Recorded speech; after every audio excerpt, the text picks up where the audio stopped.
밖에 없어서 그래. 아 더워요? 더워요. 저한테는 딱 좋아. 나한테 딱 좋아요. 네, 됐네 그럼. 이방입니다. 아, 네. 2 hours later. Okay guys, so I'm in the guest house and I took a good rest. We're gonna talk a bit about Chunhyang and we're gonna walk around, have a bite, chill and see what happens. So I was thinking of going to Gwanghalu, see where Chunhyang and Lee Mong-yong met and tell you some interesting facts that you may not know about the story yet. So let's go.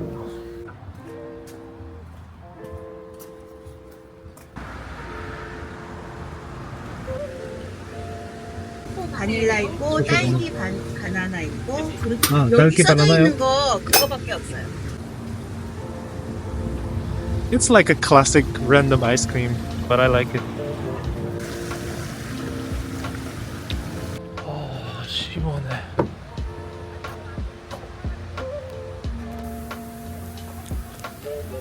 I really like this. It's like on a hot day, that steam, wow, makes you feel so good. And look how many of them there is.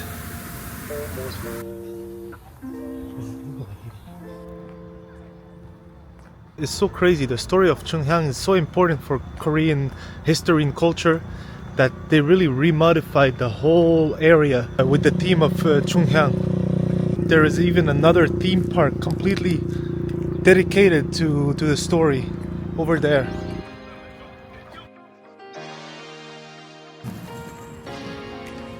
It's like the chillest place I've ever been to.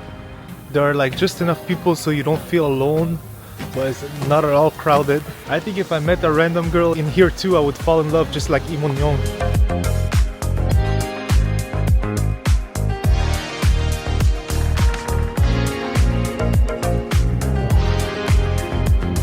This park is amazing.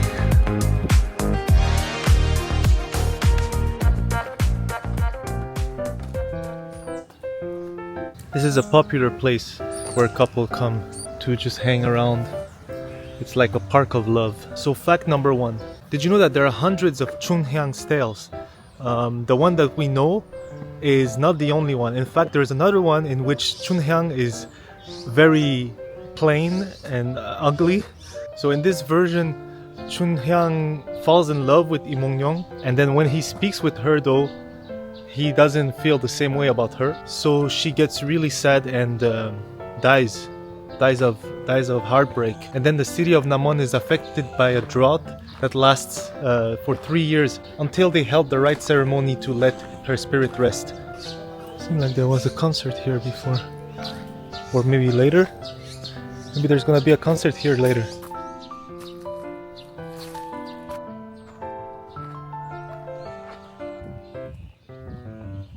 Of course, as you all know, Chunhyang-ga is one of the 5 pansori songs that survives from the Joseon era. And if you listen closely, we can hear the rendition of this pansori right now.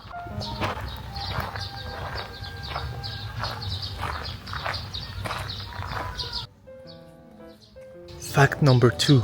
In 1931, so not so long ago, the local community and female entertainers built a shrine for Chunhyang. And they perform the ancestral rites, the jesa, for them on every year since then. The shrine of the faithful lady. 이리 오너라 업고 놀자. 이모들이 너무 많아 징그러워.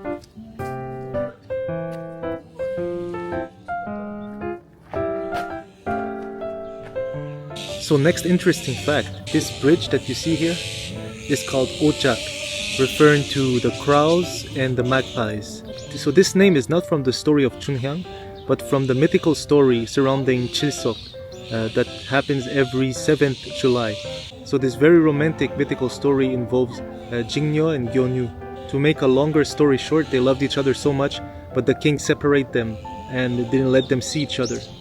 So the crows and the magpies came together to build a bridge in order for them to meet once a year on July 7th.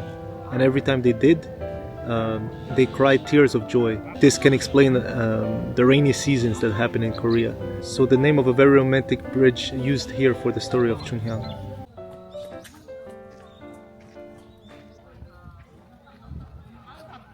Another interesting fact is that the pavilion behind me, the Gwanghalu, was built during the reign of King Sejong, but only really became popular with the story of Chunhyang. As you can see, it seems like receptions were held here for the local governors.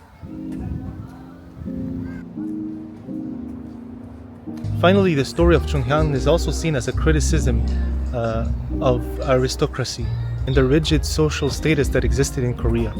You see, this story is a bit of a fantasy somehow because even generally speaking, an entertainer could not marry a noble yangban man.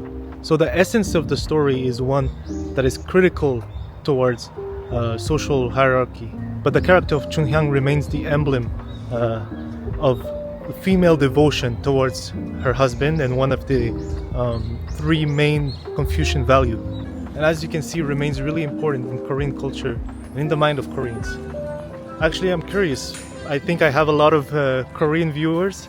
Let me know, what do you think of the story of Chunhyang? How do you view it? 티켓 있어야 돼요? 아니면 그냥 하실까요? 감사합니다.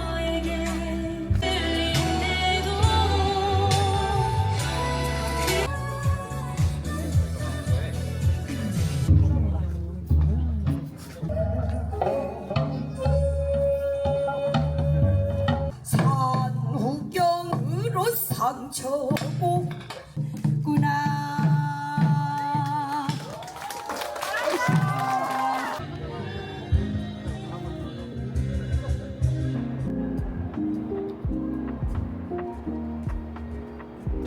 I just came out. It was a super nice performance. Pansori is always so emotional. She said at some point, "아버지 미안해," something like this.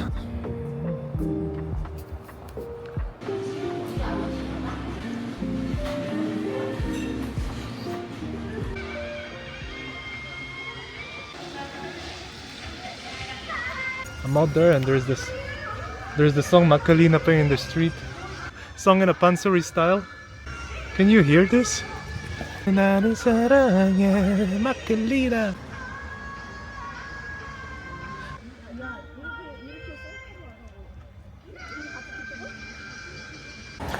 In any case, guys, please like and subscribe, and I'll see you in the next video.